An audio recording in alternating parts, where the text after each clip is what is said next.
setan, alergi peradaban, alergi kemajuan, mendorong kemunduran. Teman-teman, perkenalkan nama saya Anastasia Anggerini Wulandari dengan NPM 246120102233. Saya dari Program Studi Manajemen Fakultas Bisnis. Saya berkuliah di Universitas Darwin Ali Sampit. Video ini saya buat untuk tugas akhir mata kuliah Pancasila, dosen pengampu Ibu Sri Kajai, MPD. Kita akan membahas anti korupsi. Yang pertama-tama, pengertian anti korupsi. Anti korupsi merupakan gerakan moral yang bertujuan untuk memberantas praktik penggunaan wewenang demi kepentingan pribadi atau golongan. Korupsi adalah musuh bersama bangsa Indonesia yang merusak kehidupan masyarakat berbangsa dan bernegara. Sekarang kita akan masuk ke beberapa contoh nyata dari korupsi. Untuk memahami lebih dalam lagi tentang anti korupsi, mari kita bahas beberapa contoh nyata yang ada di Indonesia. Kasus yang pertama adalah kasus korupsi pengadaan barang dan jasa.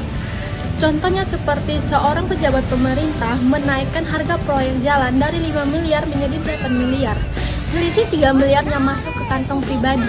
Sementara kualitas jalan yang dibangun tidak sesuai standar karena menggunakan material yang murah demi meraup keuntungan yang lebih banyak lagi. Korupsi di bidang pendidikan.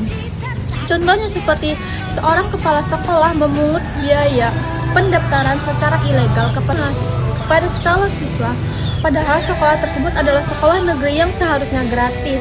Dana tersebut tidak masuk ke dalam kas sekolah, melainkan masuk ke dalam kantong pribadi. Dari beberapa contoh tersebut, korupsi sangat merugikan bagi negara dan bagi masyarakat.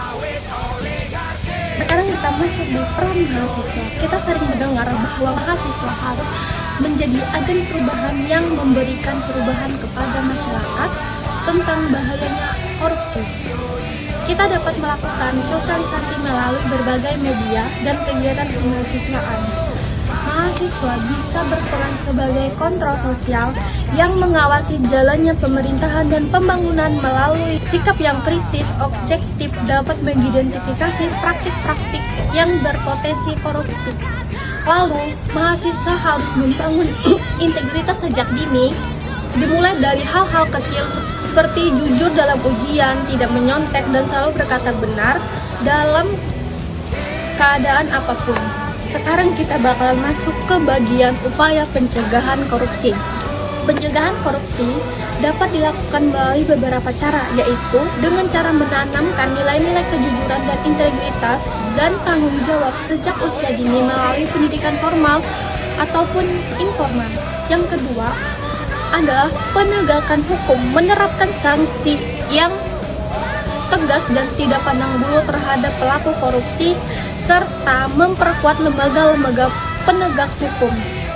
Itu ada beberapa upaya untuk melakukan pencegahan korupsi. Sekarang sebagai generasi muda dan calon pemimpin bangsa, kita sebagai manusia harus berkomitmen untuk menjadi pribadi yang berintegritas tinggi. Mari kita mulai dari diri sendiri, lingkungan terdekat, dan terus menyebarkan nilai-nilai anti korupsi kepada masyarakat luas. Korupsi bukan hanya merugikan negara, tetapi juga merampas hak-hak rakyat untuk mendapatkan pelayanan yang layak. Oleh karena itu, mari kita bersama membangun Indonesia bersih, transparan, dan bebas dari korupsi. Sekian dari saya, terima kasih.